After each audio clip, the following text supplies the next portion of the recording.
Assalamualaikum warahmatullahi wabarakatuh. Jumpa lagi bersama saya Anis di channel Saluran Misteri. Pada video kali ini saya akan membacakan sebuah cerita yang berjudul Pesugihan Siluman Harimau. Yuk daripada kita lama-lama, langsung saja kita menuju ceritanya.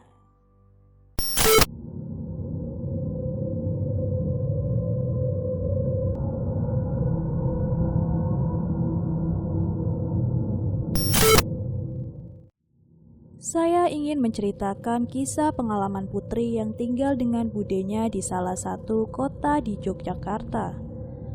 Putri dilahirkan dari keluarga yang pas-pasan. Ia sebagai anak pertama dan mempunyai 4 orang adik. Sementara orang tuanya sebagai buruh serabutan yang membuat Putri akhirnya putus dari sekolahnya. Dia sekolah hanya sampai lulus SMP saja. Tapi Putri dikenal di lingkungan dia tinggal sebagai seorang anak yang tekun belajar dan rajin. Dan sekaligus bisa menguasai semua mata pelajaran. Bukan hanya mata pelajaran formal, tapi pelajaran agama yang diikuti salah satu di pesantren. Walaupun dia tidak menjadi santri di situ, tapi dia ikut mengaji di pesantren tersebut. Karena memang tempat tinggal Putri ini dekat dengan pesantren. Sampai usia Putri hampir 16 tahun, dia yang tidak bisa melanjutkan sekolahnya karena faktor ekonomi dan dia memilih untuk membantu keluarganya dengan cara ia menjadi buruh cuci di salah satu rumah tetangganya. Tapi karena orang tuanya yang tidak menyetujui pekerjaan tersebut, akhirnya Putri berhenti dari pekerjaan tepat di hari raya.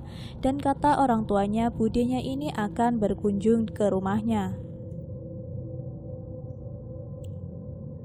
Budenya Putri yang mempunyai anak 1, tapi anaknya itu sudah tiada dan meninggal beberapa tahun yang lalu sewaktu Putri lulus SD. Nah, tepat di hari raya, Putri kedatangan budenya, berbincang-bincang dan menceritakan kisah pilu anaknya yang meninggal 4 tahun yang lalu, sewaktu anaknya itu baru kelas 1 SMP. Meninggalnya itu saat dia pulang sekolah dengan mengendarai sepedanya. Saat keluar gerbang tidak menengok kanan kiri dan alhasil ketabrak mobil yang melintas dengan kencang. Sampai terseret beberapa meter yang membuat anak budenya ini harus dilarikan ke rumah sakit. Ia sempat dirawat beberapa hari, namun karena darah yang keluar dari kepalanya tidak kunjung berhenti, membuatnya terus-terusan kekurangan darah sampai akhirnya nyawanya tidak tertolong.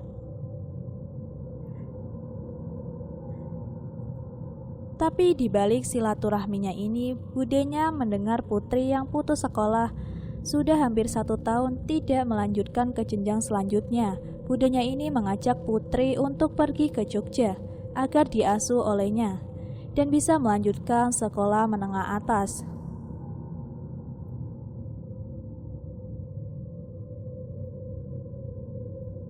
Orang tuanya Putri waktu itu tidak bisa menjawab secara langsung. Dia pun menanyakan ke Putri. Putri, gimana menurut kamu? Kamu mau ikut sama Bude Pak D? Putri mau, Bu. Tapi ibu bapak nggak keberatan Putri ikut Bude. Nanti adik-adik gimana? Itu urusan gampang, Put. Nanti Putri di sana sama siapa? Ya sama Pak D Bude. Putri anggap saja Bude ini orang tua kamu. Bude pun menimpali. Enggak usah kamu berpikir ikut sama Bude, ikut sama orang tua kamu. Bukannya Bude gimana-gimana, tapi Bude ingin kamu menjadi orang sukses yang bisa bantu keluarga. Suatu saat nanti kamu sudah lulus sekolah menengah, setidaknya bisa mendapatkan pekerjaan yang layak. Daripada seperti ini terus, kamu gak sekolah hanya di pesantren dan kamu juga bekerja kan? Iya sih, tapi bapak gak ngizinin kerja. Ya iyalah, siapa juga yang mau melihat kondisi anaknya itu sebagai buruh cuci? Ya memang benar, itu bisa menghasilkan uang, bisa membantu bapak ibumu. Tapi dengan pekerjaan seperti itu kan tidak baik untuk anak seusia kamu. Putri merenung, hanya mengangguk sembari menunduk. Putri akhirnya menyetujui permintaan budenya untuk tinggal di Jogja. Putri pamitan sama bapak ibunya, sama adik-adiknya, dan pesan orang tuanya. Putri, nanti di sana tinggal sama Bude Pakde, kamu jadi anak yang patuh. Jangan bikin Bude Pakde kecewa. Kamu juga harus rajin dan tekun belajar. Terus jangan tinggalkan sholat 5 waktu ya. Dan seperti yang biasa kamu lakukan, yaitu puasa Senin Kamis, kalau senggang waktunya, kalau kamu ndak ada tamu bulanan. Iya Pak, iya Bu. Nah, sore pun tiba. Akhirnya mereka berangkat ke Jogja meninggalkan keluarga Putri. Sampai di Jogja beberapa minggu memang belum ada pendaftaran siswa baru. Sampai akhirnya 1 bulan di Jogja ada pendaftaran. Putri disekolahkan di salah satu sekolah menengah atas di Jogja. Selama menunggu tahun ajaran baru, Putri hanya ada di rumah budenya. Rumahnya sangat besar, sampai kamarnya ada 8 kamar dan semuanya kosong, hanya diisi dengan barang-barang bekas. Hanya ada 3 kamar yang terisi. Yang pertama kamar budenya, yang kedua kamar Putri. Nah, kamar yang ketiga itu pernah dihuni oleh anaknya yang perempuan yang sudah tiada.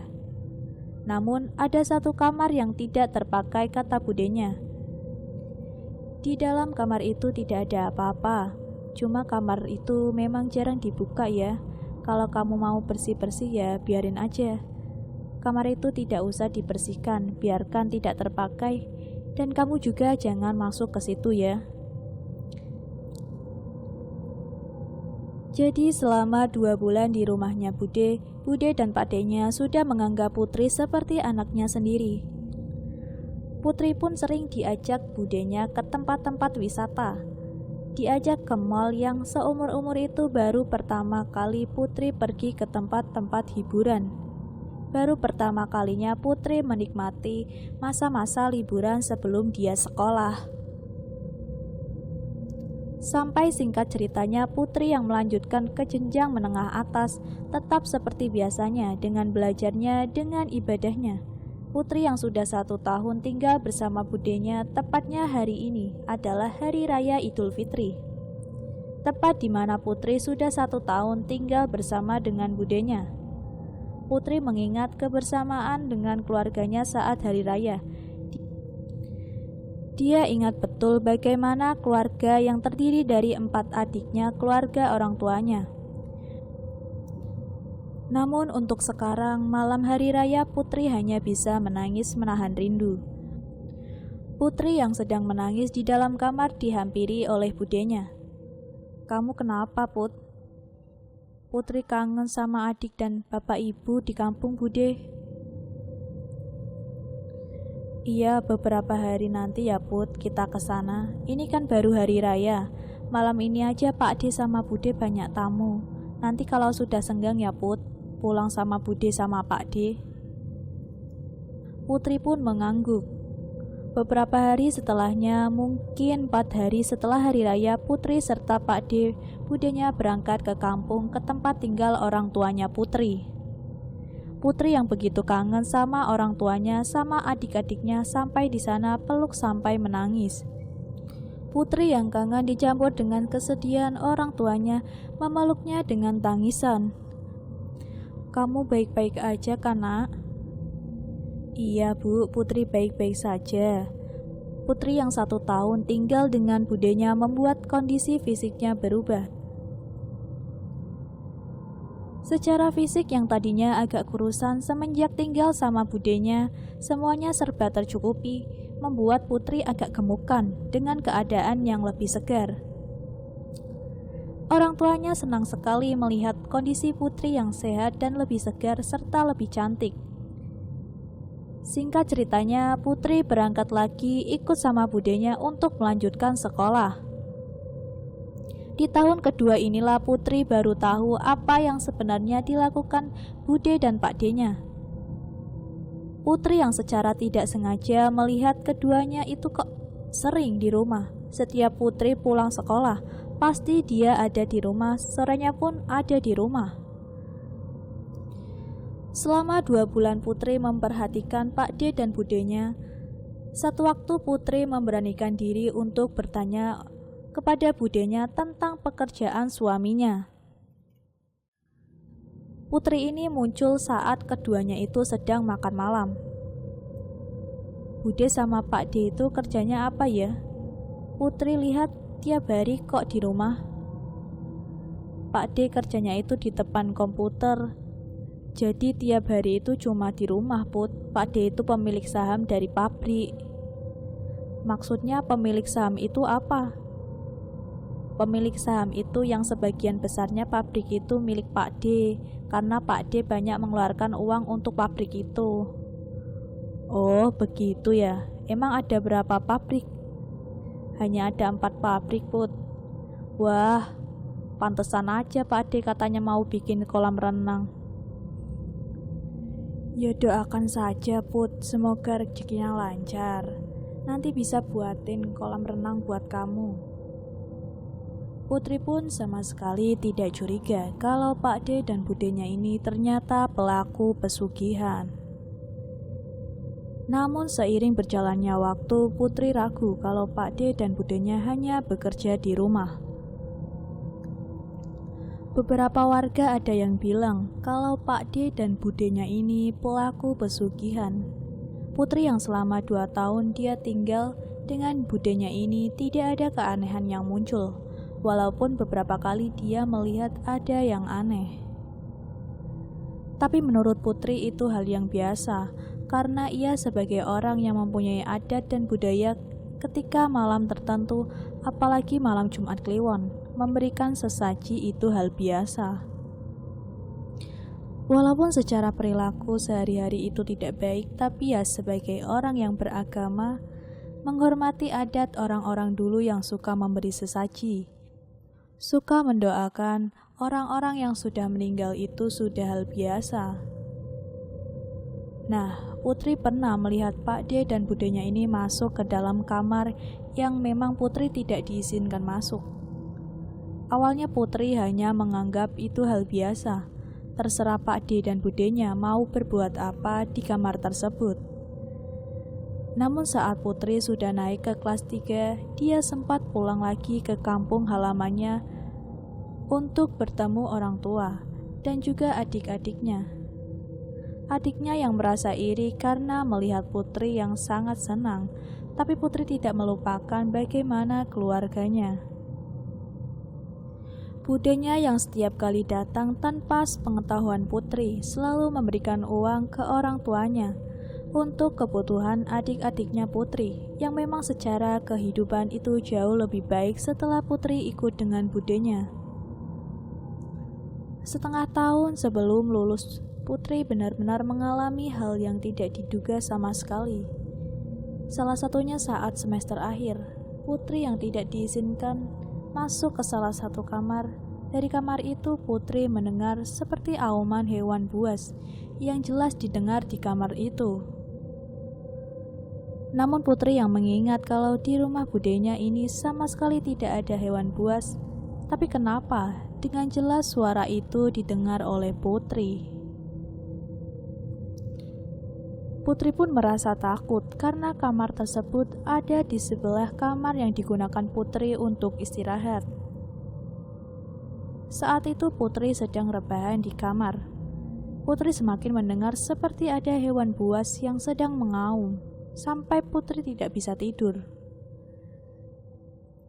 Karena suara itu bukan sekali 2 kali, tapi berkali-kali yang membuat Putri ketakutan.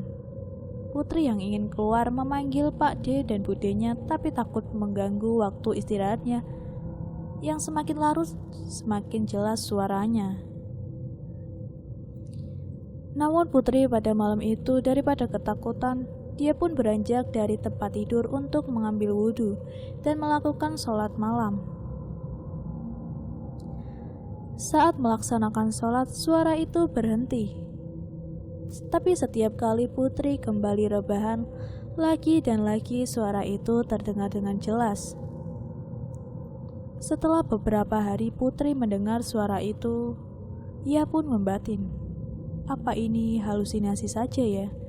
Kenapa beberapa hari ini selalu ada suara auman hewan buas?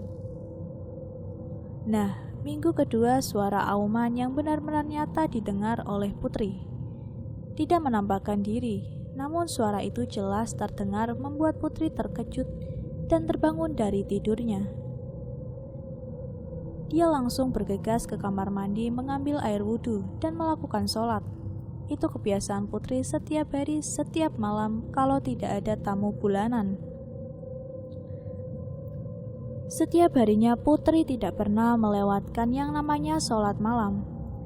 Saat sedang sholat malam ini, suara-suara itu kadang muncul, tapi suaranya sangat lirih. Sampai Putri sesekali pernah memimpikan hal yang benar-benar membuat dia sangat ketakutan.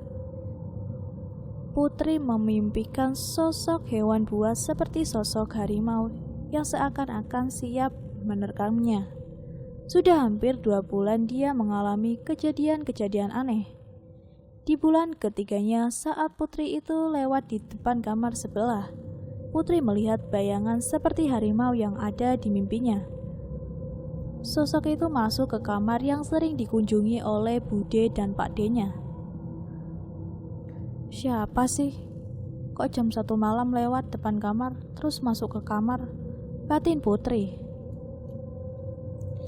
Saat diamati dengan mata kepalanya sendiri, sontak saja Putri langsung loncat ke tempat tidurnya, karena dengan jelas melihat sosok harimau yang ada di dalam mimpinya itu masuk ke kamar sebelah. Keesokan harinya Putri pun bertanya kepada Bude. Bude, Putri mau nanya. Iya, kenapa? Soal sekolah? Bukan Bude, soal sekolah semuanya lancar, tidak ada masalah. Tapi ini tentang kejadian aneh yang Putri alami selama beberapa hari ini, apalagi semalam. Putri melihat seperti sosok harimau masuk ke kamar yang ada di sebelah kamar Putri, Bude. Kamar yang mana, Put? Itu kamar yang Putri tidak diizinkan masuk sama Bude Pak D. Kalau misalkan Putri melihat harimau malam hari, terus melihat itu sampai masuk kamar, itu halusinasi saja, Put. Kamu tidak usah berpikir aneh-aneh.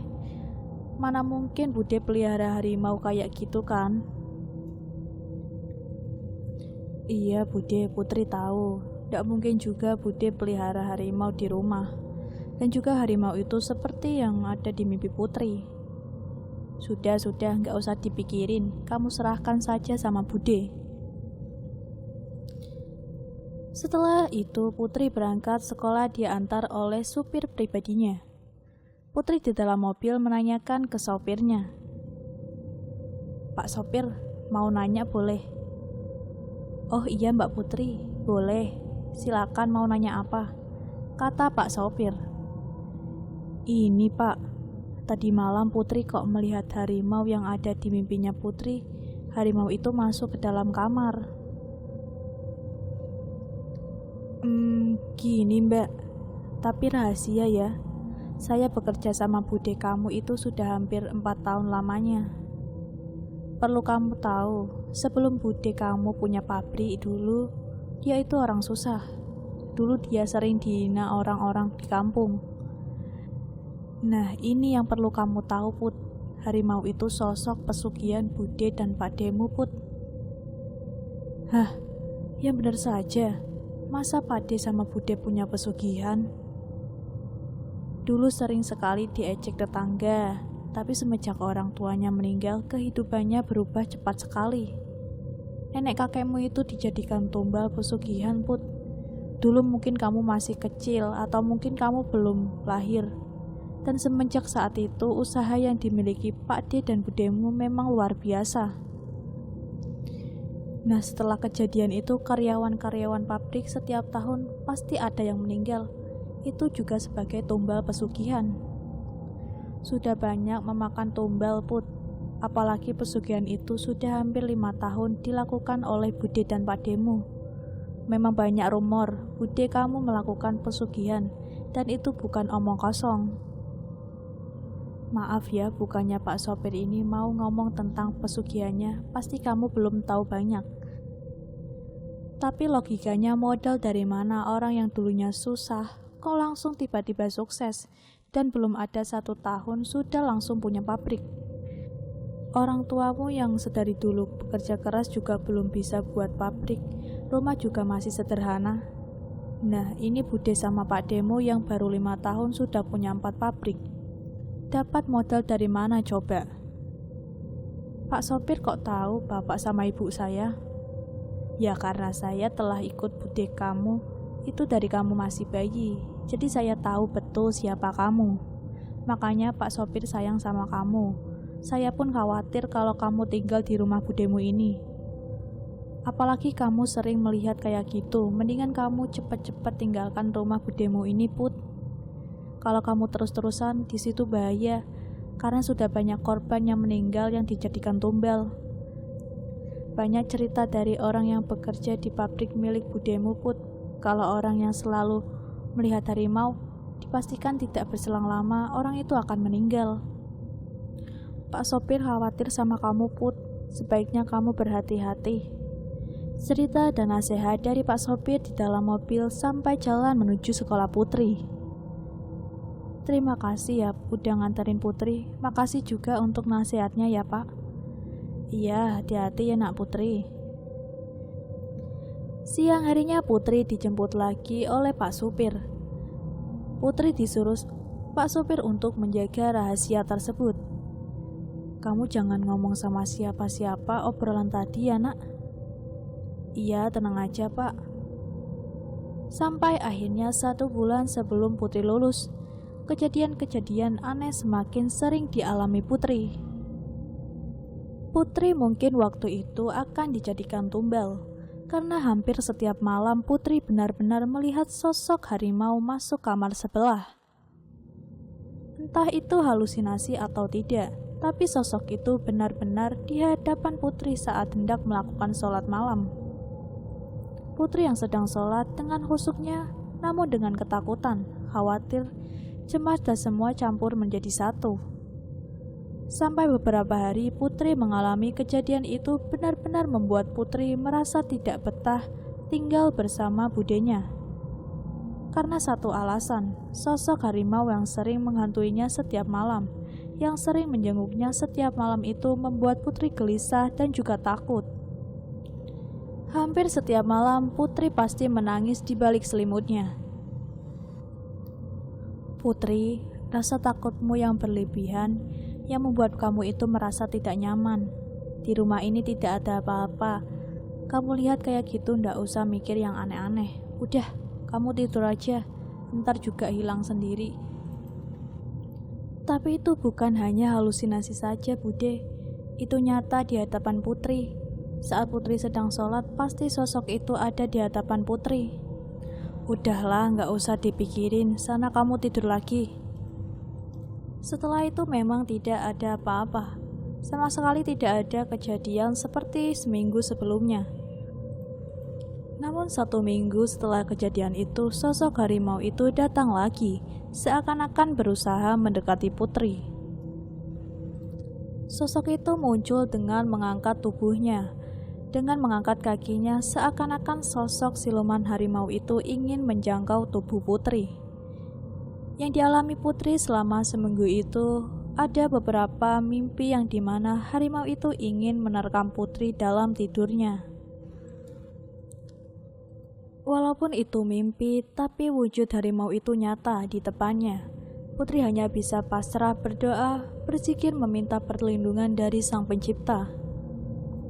Sampai akhirnya sosok siluman harimau itu tidak mampu menggapai dan mendekati Putri. Akhirnya Putri lulus sekolah menengah. Dia meminta izin kepada Bude, juga padenya untuk kembali ke kampung. Dengan alasan ia ingin mendapatkan pekerjaan dengan ijazahnya dan tentang cerita dari Pak sopirnya itu. Setelah 1 minggu Putri lulus, ada kabar bahwa karyawan pabriknya budenya ini ada yang meninggal dunia. Putri yang memutuskan untuk pulang ke kampung diantar oleh Bude dan Pak D-nya sampai di rumah orang tuanya. Di situ banyak cerita dan benar dugaan orang tuanya Putri. Maksud tujuannya Putri dibawa ke Jogja, diajak secara baik-baik untuk sekolah, untuk ini, untuk itu hanya alasan saja. Yang tujuan utamanya hanya ingin mendapatkan tumbal dari darah yang masih ada kaitannya, karena Putri sendiri masih keponakannya. Namun pada kenyataannya justru karyawan pabriknya yang menjadi tumbal. Budenya yang mengaku kalau semua dugaannya itu benar. Setahun setelah lulus dari sekolah, Putri sudah bekerja. Sudah bisa membantu kedua orang tuanya untuk mencukupi kebutuhan sehari-hari dan juga kebutuhan adik-adiknya. Semoga cerita ini menjadi manfaat untuk kita semua, agar kita selalu istiqomah dalam beribadah, agar kita selalu menjalankan sunnah-sunnahnya dan selalu dalam lindungan Allah Subhanahu wa Ta'ala. Dan akhirnya cerita pun selesai. Sekian dari saya. Wassalamualaikum warahmatullahi wabarakatuh.